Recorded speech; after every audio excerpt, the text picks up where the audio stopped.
taala wabarakatuh. Waalaikumsalam.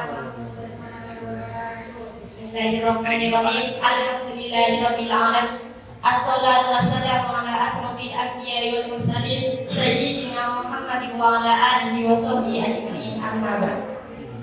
Yang saya takdimi pengasuh Pondok Pesantren Nurul Islam, yang saya takdimi Ketua Yayasan Pesantren Nurul Islam, yang saya hormati Kepala Madrasah Aliyah Nurul Islam beserta staf-staf dewan guru, dan yang saya hormati pula guru pembimbing makalah saya Ibu Nur Indah Sari dan peninjau pada hari ini serta teman-teman yang saya banggakan. Di sini saya akan mempresentasikan hasil makalah saya yang berjudul Pengaruh Pencemaran Air Terhadap Kesehatan Manusia dan Lingkungan. Adapun latar belakang dari judul makalah yang saya, air merupakan hal komponen yang paling penting dalam kehidupan. Makhluk hidup di muka bumi ini tidak dapat terlepas dari kebutuhan akan air. Air merupakan kebutuhan utama bagi proses kehidupan di bumi, sehingga tidak ada kehidupan yang berlangsung baik jika tidak ada air. Air yang relatif bersih sangat didambakan bagi manusia, baik secara kualitas dan kuantitasnya, baik untuk keperluan sehari-hari, keperluan industri, keperluan pertanian, dan lain sebagainya. Air menjadi masalah yang perlu mendapat perhatian yang serius. Apabila air di muka bumi ini sedang tidak baik secara kualitas dan kuantitasnya, akan mengakibatkan pencemaran air. Pencemaran air yaitu air yang terkontaminasi oleh zat yang berbahaya yang tidak layak untuk dimasak, diminum, maupun digunakan untuk lainnya. Juga pencemaran air dapat memicu beragam penyakit yang disebabkan oleh pencemaran air yang disebabkan oleh bakteri yang ada di air. Manusia untuk mendapatkan air yang bersih seharusnya lebih berhati-hati dalam memelihara lingkungan. Juga perlu dengan cara membangun kesadaran diri masing-masing tentang pentingnya menjaga kebersihan air, sehingga menjadikan masyarakat terbebas dari pencemaran air yang mengakibatkan penyakit. Next. Dari latar belakang di atas, saya mempunyai 3 rumusan masalah. Yang pertama, apa pengertian pencemaran air? Yang kedua, bagaimana tindakan pencemaran air terhadap manusia dan lingkungan? Dan yang ketiga, deskripsikan untuk mencegah pencemaran air. Next. Pembahasan yang pertama yaitu pengertian pencemaran air. Pencemaran air merupakan kondisi yang diakibatkan adanya masukan beban pencemar atau limbah buangan yang berupa gas, bahan yang terlarut, dan partikulat, dan biasanya berupa atmosfer, tanah limpasan atau runoff dari lahan pertanian, limbah industri dan lain-lain. Next. Penyebab sumber pencemaran air ada 2, yaitu sumber langsung dan sumber tidak langsung. Sumber langsung yaitu sumber pencemaran yang berasal dari titik tertentu yang ada di sepanjang badan air penerima dengan sumber lokasi yang jelas.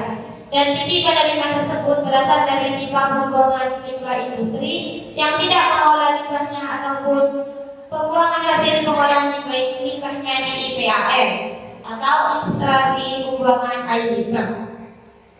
Yang kedua, limbah sumber tidak langsung, yaitu sumber yang berasal dari kegiatan pertanian, peternakan, industri kecil atau menengah, dan domestik yang berupa penggunaan dari barang konsumsi.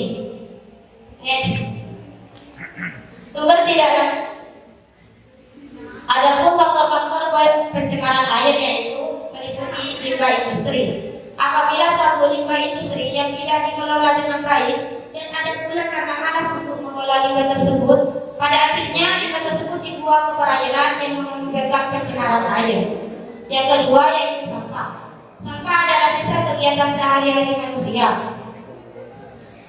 Salah satunya bagi masyarakat yang rumahnya berada di dekat sungai. Mereka dengan santainya membuang sampah ke sungai tersebut tanpa ada rasa riba. Mereka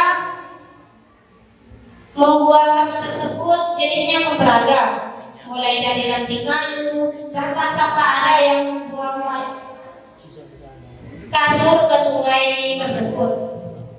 Yang kedua yaitu air limbah perkotaan. Indonesia kaya dengan sungai sehingga banyak limbah-limbah dari pabrik. Limbah yang tidak dikelola dan menimbulkan dampak yang rugi seperti munculnya gangguan kesehatan, penyakit, kerusakan lingkungan, dan gangguan estetika. Yang keempat yaitu penggunaan pestisida. Jika terlalu banyak menggunakan pestisida, itu akan berdampak buruk bagi ekosistem alam dan juga akan mempengaruhi pencemaran air. Yang kelima yaitu perubahan iklim. Perubahan iklim mengakibatkan perubahan pola curah hujan dan suhu yang mempengaruhi kualitas dan ketersediaan air. Pembahasan kedua yaitu pengaruh tindakan pencemaran air terhadap kesehatan manusia dan lingkungan. Tindakan pencemaran air terhadap manusia yaitu pencemaran air sangat mempengaruhi kehidupan manusia dalam hal kesehatannya. Pencemaran air itu banyak membawa penyakit bahkan wabah bagi manusia seperti kolera, iritasi kulit, gangguan pernapasan dan lain sebagainya. Dan yang kedua, pengaruh tindakan pencemaran air terhadap lingkungan.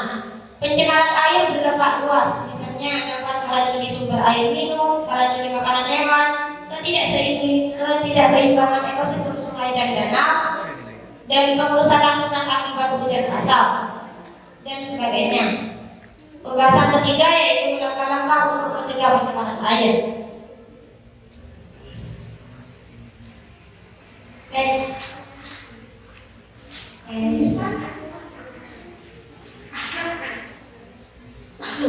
Yang pertama yaitu tidak membuang sampah atau limbah cair ke sungai, danau, laut, dan lain sebagainya.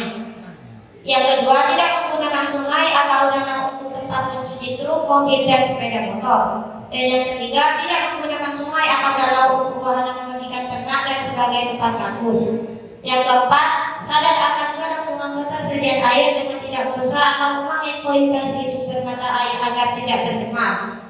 Yang kelima, nomor intensitas limbah rumah tangga. Yang keenam, pastikan sumur, pompa air, keran serta sumber air lainnya tetap bersih, tertutup dan tidak ada bagian yang retak atau rusak. Yang ketujuh, berikan jarak 10 meter antara sumber air untuk kegiatan rumah tangga dan tempat pembuangan sampah. Mungkin dari peninjau dan teman-teman ada yang mau bertanya atau memberikan kritik dan saran.